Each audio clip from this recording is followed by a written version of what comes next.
بسم اللہ الرحمن الرحیم۔ السلام علیکم۔ مرد کی پسلی سے عورت کو بنا کے اللہ تعالیٰ نے مرد کو اپنی اس حکمت کا اشارہ دیا کہ میں نے اس عورت کی تخلیق فرشتوں کی لائی مٹی سے نہیں کی، میں نے اسے تمہارے جسم کے حصے سے اس لیے نکالا کہ عورت کا تقدس اور پردہ قائم رہے، فرشتوں کو بھی خبر نہ ہونے پائے کہ زمین کی لائی ہوئی کسی مٹی سے عورت کی تخلیق ہوئی۔ یعنی عورت کے تقدس کی حد تو دیکھیے کہ فرشتوں سے بھی اس کی بناوٹ کا پردہ لازمی قرار دیا گیا، اور پہلی عورت اس مرد کی پسلی سے نکلی جس کی وہ منکوحہ کہلائی۔ اب بات آتی ہے پسلی کی۔ عورت پسلی سے ہی کیوں نکلی؟ کیا ٹیڑھا پن وہیں سے ملا؟ نہیں، یہاں بھی حکمت سے خالی بات نہیں ہے۔ انسانی جسم میں دل اور بہت سے نازک حصے پسلی کے پیچھے چھپے ہوئے ہیں، یعنی پسلی ایک ڈال ہے ان نازک حصوں کے لیے۔ تو اللہ تبارک و تعالیٰ نے عورت کو پسلی سے نکال کے یہ نہیں بتایا کہ عورت میں ٹیڑھا پن ہے، بلکہ اس عورت کو پسلی کی تخلیق کر کے یہ بات سمجھا دی کہ عورت وقت پڑنے پہ ڈھال بھی بن سکتی ہے۔ حضور پاک صلی اللہ علیہ وآلہ وسلم صحابہ کی محفل میں جلوہ فرما تھے کہ ایک شخص حاضر ہوا اور عرض کرنے لگا، یا رسول اللہ صلی اللہ علیہ وآلہ وسلم، کوئی ایسا مومن بھی ہے جو جہنم میں رہے گا؟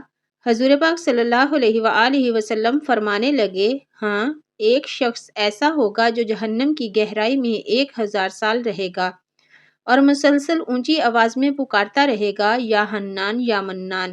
ایک دن اس قدر اونچی بلند آواز سے ہی یا حنان یا منان کہے گا کہ حضرت جبرائیل علیہ السلام جہنم کے قریب سے گزرتے ہوئے اسے سن لیں گے۔ حضرت جبرائیل علیہ السلام حیران ہوں گے کہ یہ کیسی عجیب بات ہے کہ مسلسل یا حنان یا منان پکار رہا ہے۔ حضرت جبرائیل علیہ السلام عرش کے سامنے حاضر ہوں گے اور سر سجدے میں رکھ کر خدا کی تسبیح بیان کریں گے۔ اللہ فرمائے گا، اے جبرائیل علیہ السلام، سر اٹھاؤ۔ جیسے ہی حضرت جبرائیل علیہ السلام سر اٹھائیں گے تو اللہ فرمائے گا کہ بتاؤ جبرائیل علیہ السلام، کیا عجیب دیکھا آج تم نے؟ حضرت جبرائیل علیہ السلام عرض کریں گے، اے ہمارے رب، میں نے جہنم سے آتی ہوئی ایک آواز سنی ہے جو کہ گہرے گڑھے سے لگ رہی تھی، کوئی پکار رہا تھا، یا حنان یا منان۔ اللہ فرمائے گا، اے جبرائیل علیہ السلام، جہنم کے داروغہ مالک کے پاس جاؤ اور اسے کہو کہ جو بندہ یا حنان یا منان کی صدا لگا رہا ہے اسے جہنم سے نکال کر تمہارے حوالے کر دے، پھر اسے میرے پاس لے آؤ۔ حضرت جبرائیل علیہ السلام جہنم کے دروازے پر تشریف لے جائیں گے، دروازے پر دستک دیں گے، مالک باہر آئیں گے، حضرت جبرائیل علیہ السلام انہیں اللہ پاک کا حکم سنائیں گے، حکم سن کر مالک جہنم کے اندر جائیں گے۔ حضرت محمد صلی اللہ علیہ وسلم نے فرمایا، جیسے ماں اپنے بچے کو پہچانتی ہے، مالک ایسے جہنم کو پہچانتے ہیں، اس کے باوجود آپ یا حنان یا منان کہنے والے شخص کو تلاش نہیں کر پائیں گے۔ باہر تشریف لائیں گے، حضرت جبرائیل علیہ السلام سے عرض کریں گے، اے جبرائیل، جہنم نے گہرا سانس لیا ہے، اس لیے کون سی چیز پتھر ہے، کون سی چیز لوہا ہے اور کون انسان ہے، اس کی پہچان نہیں ہو رہی۔ حضرت جبرائیل علیہ السلام پھر اللہ کی بارگاہ میں سجدہ کریں گے۔ اللہ پاک ارشاد فرمائے گا، اے جبرائیل علیہ السلام، سر اٹھاؤ، تم یا حنان یا منان کہنے والے کو کیوں نہیں لائے؟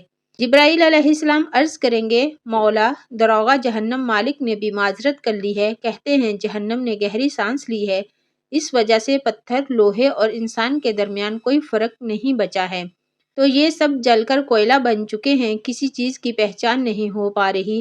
اللہ فرمائے گا، جبرائیل، مالک سے کہو میرا بندہ جہنم کے فلاں گڑھے میں، فلاں کونے میں اس حالت میں پڑا ہوا ہے۔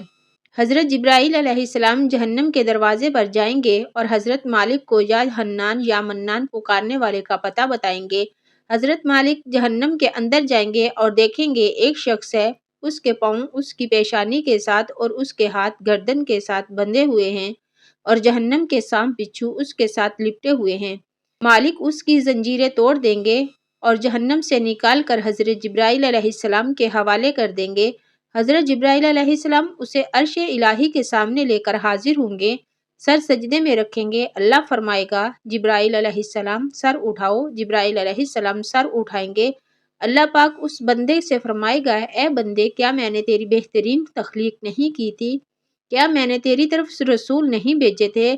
کیا میرے رسولوں نے تمہیں میری کتاب نہیں سنائی تھی؟ کیا میرے رسولوں نے تمہیں نیکی کا حکم نہیں دیا تھا؟ کیا تجھے برائی سے منع نہیں کیا تھا؟ وہ بندہ ساری باتوں کو مانے گا، اقرار کرے گا، یا اللہ تو نے میری بہت اعلیٰ تخلیق فرمائی، تیرے رسول بھی تشریف لائے اور انہوں نے تیرے احکام بھی سنائے۔ اللہ پاک فرمائے گا فلاں فلاں گناہ کیوں کیا؟ وہ عرض کرے گا یا اللہ میں نے اپنی جان پر ظلم کیا جس کی سزا میں مجھے جہنم میں ڈال دیا گیا۔ اے اللہ اس کے باوجود میری امید نہیں ٹوٹی، مجھے تیری رحمت سے امید تھی، میں یا حنان یا منان پکارتا رہا، مولا تو نے مجھے اپنے فضل سے جہنم سے نکالا ہے، یا اللہ مجھ پر رحم فرما۔ اللہ پاک فرمائے گا اے فرشتوں گواہ ہو جاؤ، میں نے اس پر رحم کیا اور اسے معاف کر دیا۔ ناظرین آئیے اپنا اپنا محاسبہ کرتے ہیں، کیا ہم میں کوئی ایسا ہے جو کہہ سکے کہ میں اپنے ایمان کا حساب کر سکتا ہوں؟ اپنے اپنے گریبانوں میں نظر ڈالیں، کوئی ایسی خوبی جس پر ہمیں یقین ہو کہ ہمیں دوزخ میں نہیں ڈالا جائے گا۔ ہزاروں سال کی عبادتیں بھی رد ہوتی دیکھی گئی ہیں، تو بس اللہ سے دعا کرتے ہیں کہ اے اللہ ہم جانتے ہیں کہ اگر ہمارے ایمان کا سخت حساب لیا گیا تو یقیناً ہم نہیں بچ پائیں گے، ہم بے حد گناہ گار ہیں، لیکن اے اللہ ہم تیری رحمت کا سوال کرتے ہیں، ہم سے حساب اپنے عدل و انصاف پر نہ لینا بلکہ ہم پر اپنی رحمت اور عطا کا سایہ رکھنا۔ اے اللہ پاک ہماری دعا کو قبول فرما۔ قیامت کے دن جب لوگوں کے ایمان کا حساب و کتاب ہو رہا ہوگا اور کچھ لوگ ایسے ہوں گے جن کو اللہ تعالیٰ بغیر حساب کے جہنم میں بھیج دے گا، صحابہ اکرام رضوان اللہ علیہم اجمعین نے عرض کی یا رسول اللہ صلی اللہ علیہ وآلہ وسلم وہ کون سے لوگ ہوں گے؟ نبی کریم صلی اللہ علیہ وآلہ وسلم نے فرمایا ظالم حکمران، وہ تاجر جو جھوٹ بولتا ہو، وہ بوڑھا شخص جو زنا کرتا ہو۔ نبی کریم صلی اللہ علیہ وآلہ وسلم نے فرمایا جس شخص میں یہ 3 عادات پائی جائیں وہ جاہل ہے، جو سننے سے پہلے ہی جواب دینا شروع کر دیتا ہے، بات کو سمجھنے سے پہلے ہی جھگڑا شروع کر دیتا ہے، علم نہ رکھنے کے باوجود فیصلے شروع کر دیتا ہے۔ اللہ پاک ہم سب کو نیک عمل کرنے کی توفیق عطا فرمائے، آمین۔